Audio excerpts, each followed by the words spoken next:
ಬೆಂಗಳೂರು ದಕ್ಷಿಣ ಜಿಲ್ಲೆ ರಾಮನಗರ ತಾಲೂಕಿನ ಬಿಡದಿಯಲ್ಲಿ ಟೌನ್ಶಿಪ್ ನಿರ್ಮಾಣ ಮಾಡಲಿಕ್ಕೆ ಈಗ ರಾಜ್ಯ ಕಾಂಗ್ರೆಸ್ ಸರ್ಕಾರ ಮುಂದಾಗಿತ್ತು. ಕಳೆದ 471 ದಿನಗಳಿಂದ ಸ್ಥಳೀಯ ರೈತರು ಈ ಒಂದು ಬಿಡದಿಯ ಅಂದರೆ ಬೈನಮಂಗಲ ಅನ್ನುವಂತಹ ಗ್ರಾಮದಲ್ಲಿ ಈ ಒಂದು ಸರ್ಕಲ್ನಲ್ಲಿ ನಿರಂತರವಾದಂತಹ ಒಂದು ಅನಿರ್ದಿಷ್ಟಾವಧಿ ಹೋರಾಟವನ್ನು ಮಾಡ್ತಿದ್ರು. ಆದರೆ ಇವತ್ತು ಕನ್ನಡಪರ ಹೋರಾಟಗಾರರು ಹಾಗೆ ಬೇರೆ ಬೇರೆ ಜಿಲ್ಲೆ ಮತ್ತು ಸ್ಥಳೀಯ ರೈತರು ಕೂಡ ಪ್ರತಿಭಟನೆಯಲ್ಲಿ ಭಾಗವಹಿಸಿದ್ರು.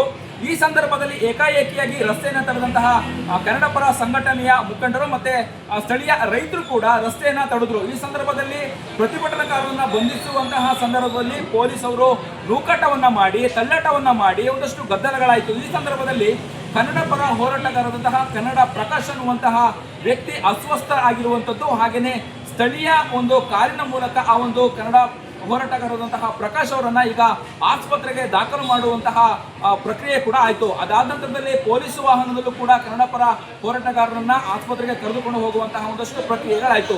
ಇಲ್ಲಿ ಬಹಳ ಮುಖ್ಯವಾಗಿ ಅಂದರೆ ಕಳೆದ 471 ದಿನಗಳಿಂದ ಬಿಡದಿ ಟೌನ್ಶಿಪ್ ನಿರ್ಮಾಣ ಆಗಬಾರ್ದು, ನಾವು ಬಿಡದಿ ಟೌನ್ಶಿಪ್ ನಿರ್ಮಾಣಕ್ಕೆ ಯಾವುದೇ ಕಾರಣಕ್ಕೂ ಕೂಡ ನಮ್ಮ ಕೃಷಿ ಜಮೀನನ್ನ ಕೊಡಲ್ಲ ಅನ್ನುವಂತಹ ನಿಟ್ಟಿನಲ್ಲಿ ರೈತರು ಹೋರಾಟವನ್ನ ಮಾಡ್ತಾ ಇದ್ರು. ಅಹೋರಾತ್ರಿ ಧರಣಿಯನ್ನು ಕೂಡ ಮಾಡ್ತಿದ್ರು. ಇವತ್ತು ನಡೆದಂತಹ ಧರಣಿ ಪ್ರತಿಭಟನೆಯಲ್ಲಿ ಕನ್ನಡಪರ ಹೋರಾಟಗಾರರು ಕೂಡ ಸಾಥನ್ನ ಕೊಟ್ಟಿದ್ರು. ಈ ಸಂದರ್ಭದಲ್ಲಿ ಪೊಲೀಸರು ಬಂಧಿಸುವಂತಹ ಸಂದರ್ಭದಲ್ಲಿ ನೂಕಾಟ ಆಯಿತು, ಒಂದಷ್ಟು ಗದ್ದಲಗಳು ಕೂಡ ಆಯಿತು. ಅಂದ್ರೆ ಏಕಾಏಕಿಯಾಗಿ ಕನ್ನಡಪರ ಸಂಘಟನೆಯವರು ಮತ್ತೆ ರೈತರು ಈ ಒಂದು ಬೈರಮಂಗಲ ಅನ್ನುವಂತಹ ರಸ್ತೆಯನ್ನ ತಡೆದು ರಸ್ತೆ ಮಧ್ಯದಲ್ಲಿ ಅನ್ನ ಸಾಂಬಾರನ್ನ ಇಟ್ಟು ಪ್ರತಿಭಟನೆ ಮಾಡಲಿಕ್ಕೆ ಮುಂದಾಗ್ತಾರೆ. ಒಂದು ಸಂದರ್ಭದಲ್ಲಿ ಅಂದರೆ ಸುಮಾರು 1.5-2 ಕಿಲೋಮೀಟರ್ ಕೂಡ ಟ್ರಾಫಿಕ್ ಜಾಮ್ ಆಗುತ್ತೆ.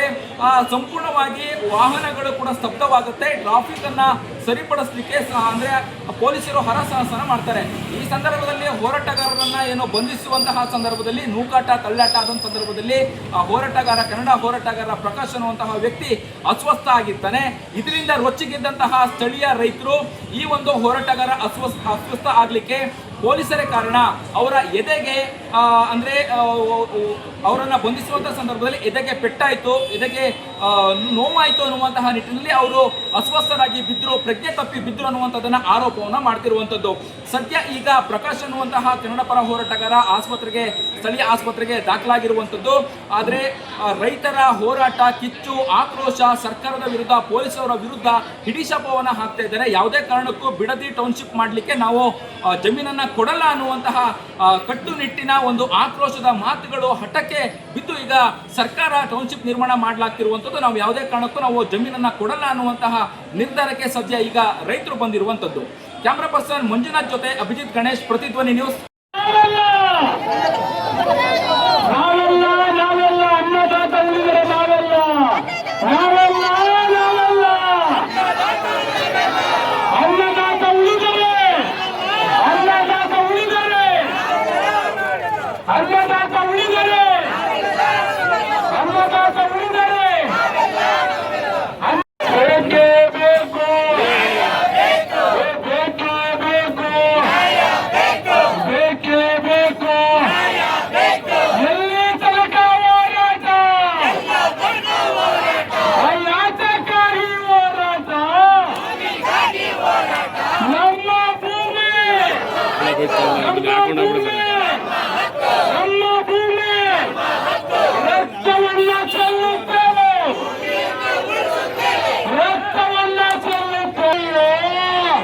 ಹೆಚ್ಚಿನ ವಿಡಿಯೋಗಳಿಗೆ ಪ್ರತಿಧ್ವನಿ ಯೂಟ್ಯೂಬ್ ಚಾನೆಲ್ ಸಬ್ಸ್ಕ್ರೈಬ್ ಮಾಡಿ, ಬೆಲ್ ಐಕಾನ್ ಕ್ಲಿಕ್ ಮಾಡಿ.